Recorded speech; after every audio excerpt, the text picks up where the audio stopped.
وصحبه أجمعين. أما بعد فأعوذ بالله من الشيطان الرجيم. بسم الله الرحمن الرحيم.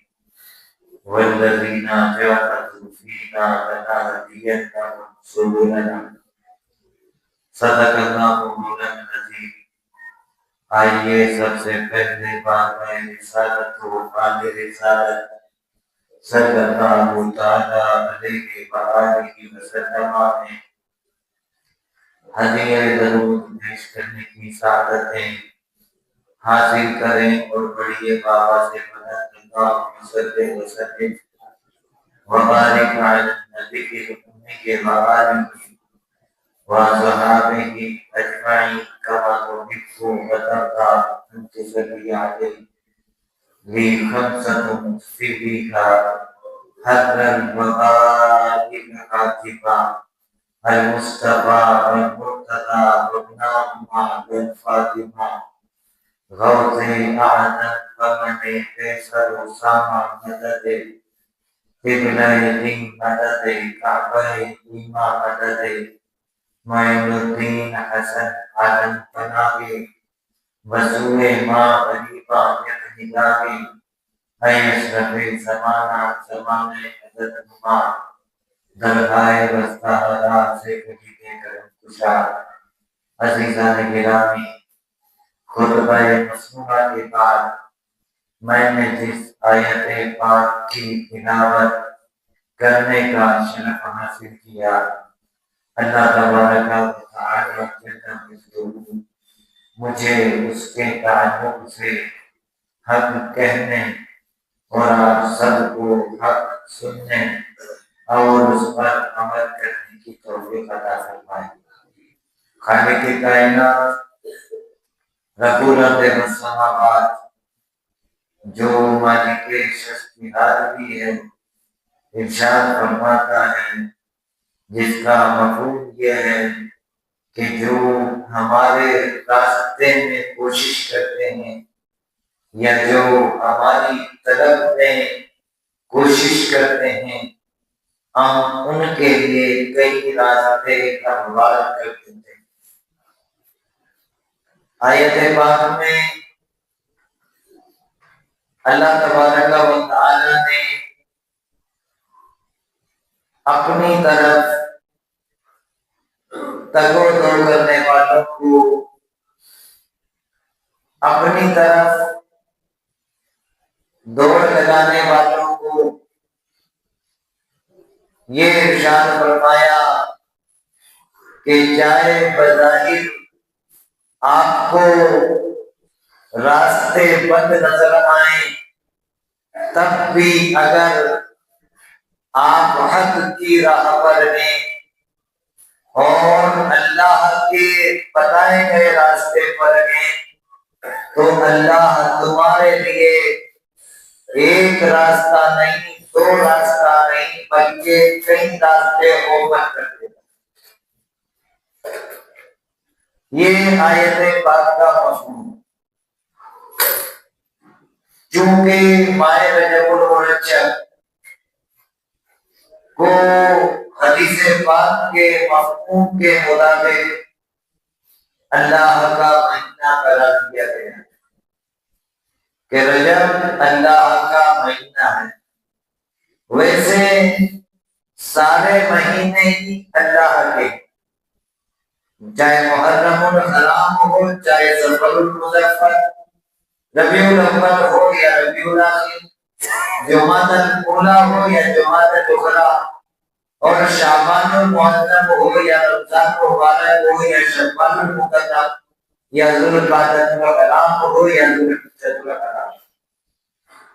لیکن کچھ ایسی خصوصیات ہوتی ہیں جن کے ساتھ مالک خود ہی کہہ دیتا ہے کہ یہ میرا.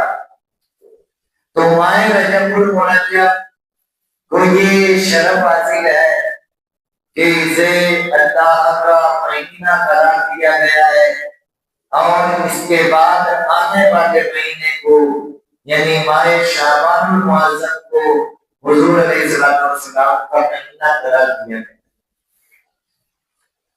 اور پھر حضور علیہ السلام ماہ سیام ماہ رمضان مبارک کا استقبال ماہ رجب المرجب سے ہی شروع کر دیا کرتے ہیں۔ اسی لیے چونکہ یہ اللہ کا مہینہ ہے تو ہمیں نارمل طور پر بھی اللہ کا ذکر کرتے رہنا چاہیے۔ اللہ کے ذکر سے ہمیں کبھی خالی نہیں ہونا چاہیے۔ اللہ کا ذکر کیا ہے؟ تو کلمہ طیب لا الہ الا اللہ محمد رسول اللہ صلی اللہ علیہ وسلم، یہ اللہ کا ذکر ہے۔ سبحان اللہ، اللہ کی پاکی بیان کرنا، یہ بھی اللہ کا ذکر ہی ہے۔ الحمدللہ رب العالمین، تمام تعریفیں اس اللہ کے لیے جو سارے جہان کا پروردگار ہے۔ اس میں رب کی حق بیان کرتا ہے بندہ تو گویا کہ وہ رب کا ذکر ہی کرتا ہے۔ انا للہ و انا الیہ راجعون، بندہ کسی غم کے موقع پر یا کسی رشتہ دار بھائی یا دوست یا اور قریبی کے انتقال کر جانے پر پڑھتا ہے تو یہ بھی اللہ کا ذکر ہی مبتدا کرتا ہے۔ بندے کو اللہ کے ذکر سے کبھی خالی نہیں ہونا چاہیے کہ نمازیں پنج گانا اللہ ہی کا ذکر ہے، کہ اس میں آپ تسبیح بھی رب کی بیان کرتے ہیں تو اللہ کی تحمید بھی بیان کرتے ہیں، اللہ کے وحدہ لا شریک ہونے کو بھی ایکسپٹ کرتے ہیں تو اللہ کے حبیب صلی اللہ علیہ وسلم پر درود و سلام بھی نماز میں پڑھتے ہوئے نظر آتے ہیں، اور اس میں اپنے لیے دعائیں مغفرت بھی کرتے ہیں۔ تو اللہ کا سب سے بڑا ذکر جو ہے وہ نماز ہے، اس لیے کہ اس میں ساری چیزیں ہیں، اور اسی لیے اس کو افضل العبادات، اہم العبادات، اکرم العبادات، افضل العبادات ہونے کا شرف حاصل ہے۔ اور یہ ماہ رجب المرجب کی 27ویں شب میں کسی نماز کا تحفہ بھی ہمیں میسر ہے۔ اللہ کے جو بھی نیک بندے ہوئے ان میں سے کچھ کا یوم اس میں منایا جاتا ہے۔ ماہ رجب المرجب صوفیہ کی اصطلاح میں حدیث پاک کے مفہوم کے مطابق اللہ کا مہینہ قرار دیا گیا، اور اللہ کے ذکر کثرت سے کرتے رہنے کی تلقین فرمائی گئی، تو عوام الناس میں اس کو کلوں کی نیاز کا مہینہ بھی قرار دیا جاتا ہے۔ سیدنا امام جعفر صادق رضی اللہ تعالی عنہ سے منسوب کلوں کی نیاز، یعنی جو فاتحہ ہوتی ہے وہی فاتحہ ہوتی ہے، صرف یہ ہے کہ ان کی تعظیم اور تکریم کی خاطر عزت افزائی کے لیے، چونکہ اللہ کے نیک بندے تھے اور اللہ کے حبیب علیہ السلام کی آل میں سے تھے، اس لیے عزت کرتے ہوئے اسے نیاز کا نام دے دیا گیا یا پھر کنڈے کا نام دے دیا گیا، اس لیے کہ ان لوگوں نے اپنے آپ کو اللہ کے ذکر سے وابستہ رکھا۔ سیدنا امام جعفر صادق رضی اللہ تعالیٰ عنہ وہ ذات ہیں کہ وہ امام بھی انہی کا شاگرد ہے جس امام کی تقلید کرتے ہوئے ہم اپنے آپ کو کہتے ہیں کہ ہم حنفی ہیں، یعنی سیدنا امام اعظم ابو حنیفہ نعمان بن ثابت رضی اللہ تعالیٰ عنہ نے بھی اگر شاگردی اختیار کی ہے تو سیدنا امام جعفر صادق رضی اللہ تعالیٰ عنہ کی اختیار کی۔ سیدنا امام جعفر صادق رضی اللہ تعالیٰ عنہ کے پاس سیدنا امام اعظم ابو حنیفہ رضی اللہ تعالیٰ عنہ نے 2 سال گزارے۔ اور ان 2 سال میں آپ فرماتے ہیں کہ میں نے وہ پا لیا جو پوری زندگی میں نہیں پایا۔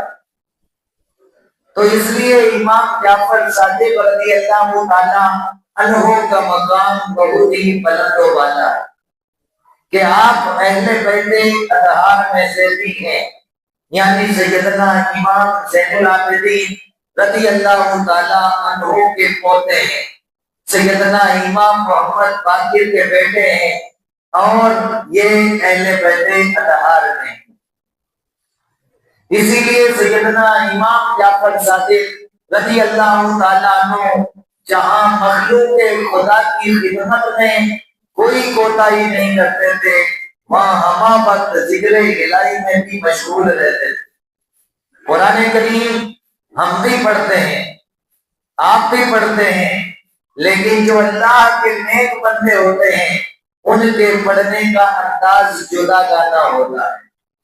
سیدنا امام جعفر صادق رضی اللہ تعالیٰ عنہ سورۃ الفاتحہ کی تلاوت فرما رہے تھے کہ ناگہاں اس کے معنی پر غور کرنے لگے، سوچنے لگے۔ آیت جب سوچتا ہے کوئی بندہ اور غور و خوض کرنے لگ جاتا ہے تو پھر اس میں کھو جاتا ہے۔ تو سیدنا امام جعفر صادق رضی اللہ تعالیٰ عنہ سورۃ الفاتحہ کی تلاوت کر رہے ہیں، پڑھتے ہیں الحمدللہ رب العالمین، پڑھتے رہے، پھر دوہرائے الحمدللہ رب العالمین، پھر دوہراتے ہیں الحمدللہ رب العالمین۔ معنی سوچتے ہیں اس کا کہ تمام تعریفیں اس اللہ کے لیے جو سارے جہان کا پروردگار ہے، جو پوری دنیا کا پالنے والا ہے۔ ترجمہ سوچتے ہیں، اس کو ٹرانسلیٹ کرتے ہیں، سوچتے ہیں، سمجھتے ہیں، پھر کہتے ہیں بالکل حق بات ہے، ساری تعریفیں اللہ کے۔ آگے پڑھتے ہیں الرحمن الرحیم، بہت مہربان رحمت والا، پڑھتے جا رہے ہیں، دہراتے جا رہے ہیں، آگے بڑھے۔ مالکی یوم الدین، روز جزا کا مالک بھی وہی ہے، بے شک کہ حساب کتاب سب اسی کے حوالے ہے اور کوئی کچھ بھی نہیں کر سکتا بغیر اس کے حکم۔ آگے چلتے ہیں، 3 آیتیں پڑھنے کے بعد 4 آیت جب پڑھتے ہیں ایاک نعبد و ایاک نستعین، اے اللہ ہم تیری ہی عبادت کرتے ہیں اور تجھ سے ہی مدد مانگتے ہیں۔ اب اللہ بھی اپنے پیاروں کا امتحان لیتا ہے، ان کو آزمائش میں مبتلا کرتا ہے۔ جتنی بڑی آزمائش ہوگی اتنا ہی اس کا بلند رتبہ ہوگا۔ سیدنا امام جعفر صادق جیسے ہی آیت کریمہ ایاک نعبد و ایاک نستعین پڑھنے لگتے ہیں، غور کرتے ہیں، ہم تیری ہی عبادت کرتے ہیں، بالکل کرتے ہیں، ہم تجھ سے ہی مدد مانگتے ہیں۔ کہ جعفر یہ بات صحیح ہے یا نہیں سوچنا چاہیے۔ اور جیسے ہی یہ سوچ رہے تھے، چونکہ وہ ایک سفر پر تھے، سفر کرتے کرتے یہ پڑھتے جا رہے۔ ہم اور آپ سفر کرتے ہیں تو سوچتے ہیں کیا ہوا تھا، کہاں کیا ہوا تھا، کہاں سے کتنا آیا، کہاں کتنا گیا، مگر اللہ والے اللہ کے ذکر میں ہی سفر کرتے رہتے ہیں۔ تو سیدنا امام جعفر صادق رضی اللہ تعالیٰ عنہ سفر کر رہے ہیں، جنگل میں چل رہے ہیں، امتحان ان کا شروع ہوا کہ آگے ایک گڈھا تھا جو بظاہر نظر آ رہا تھا کہ زمین ہے، آپ کا پیر اس پر گیا، آپ گڈھے میں گر پڑے۔ وہ گڈھا کیا تھا؟ ایک بند کنواں تھا، تو آپ اس میں گرے۔ اب امتحان شروع، نفس نے جھنجھوڑا اندر سے کہ جعفر کسی کو پکار لے۔ پھر زمین نے آواز دی کہ جعفر ابھی تو کہہ رہا تھا ایاک نعبد و ایاک نستعین، ہم تیری ہی عبادت کرتے ہیں اور تجھ سے ہی مدد مانگتے ہیں، پھر تجھے کیا ہو گیا ہے کہ کسی اور کو پکارے گا اپنے رب کے ہوتے ہوتے۔ تو اب وہ واپس کہتے ہیں ایاک نعبد و ایاک نستعین، اے میرے رب میری مدد کر، ہم تجھ سے ہی مدد چاہتے ہیں۔ وہ کہتے جا رہے ہیں، بہرحال ایک قافلہ آیا، قافلے والوں کو پانی کی طلب ہوئی، اس نے ڈول ڈالا، بالٹی ڈالی اور رسی بھی ڈالی۔ امام صاحب کے نفس نے کہا اب اس میں بیٹھ جا، تیری مدد آ گئی۔ امام صاحب نے کہا میں اللہ کے سوا کسی سے مدد نہیں مانگوں گا۔ وہ بالٹی میں نہیں بیٹھے، بالٹی خالی واپس گئی۔ کہا لگتا ہے کنواں خالی ہے۔ قافلہ والوں نے کہا اس کو بند کر دینا چاہیے۔ لکڑیاں کاٹی، پنکھے بنائے اور کنویں کو بند کر دیا۔ امام صاحب کے نفس نے پھر بھی جوڑا ابھی بھی آواز دے دے، وہ لوگ بند کر رہے ہیں، پھر تجھے کون بچائے گا؟ تو اندر سے زمین نے آواز دی وہ رب ہے جو بچاتا۔ لہذا امام صاحب وہی آیت کریمہ پڑھتے جا رہے ہیں، ایاکا نعبد و ایاکا نستعین۔ اب بند ہو گیا، وہ رب پر اپنی امید باندھے ہوتے۔ بندے کو اپنے رب سے امید کبھی ختم نہیں کرنی چاہیے۔ بہرحال ہوا کیا کہ اچانک ایک اژدہا آتا ہے۔ ایک بار کا تو ڈر لگا، مگر جو رب سے ڈرتا ہے وہ کسی سے نہیں ڈرتا۔ آیا، اس نے اپنا فن پھیلایا اور فن کو امام صاحب کے جسم سے لپیٹ دیا اور پھر آ کر کے نیچے بیٹھ گیا۔ پھر آپ اللہ کا ذکر کر رہے ہیں، اس نے اپنے فن کو تیزی سے لکڑی پر مارا، کنواں کھلا اور پھر لپٹا اور لپیٹ کر کے امام صاحب کو باہر لا کر کے زمین پر رکھ دیا۔ امام صاحب باہر آئے، سجدے میں سجدتا، مالک میں سوچ رہا تھا میں تیرے امتحان میں کھرا اترتا ہوں یا نہیں، میں نے اس پر بھی اپنے آپ کو کامیاب کر دیا۔ تو ایسے لوگ تھے جو اللہ کا ذکر کرتے رہتے تھے۔ اللہ فرماتا ہے کہ جو ہمارے راستے میں کوشش کرتے ہیں ہم اس کے لیے کئی راستے کھول دیتے ہیں۔ اس لیے ہمیں کثرت سے اس کا ذکر کرنے اور نماز پڑھنا کی پابندی کرتے رہنا چاہیے۔ دعا کہ رب کریم ہمیں باتوں پر عمل کرنے کی توفیق عطا فرمائے۔ استغفر اللہ ربی من کل ذنب واتوب الیہ، اشہد ان لا الہ الا اللہ وحدہ لا شریک لہ واشہد ان سیدنا مولانا محمدا عبدہ ورسولہ۔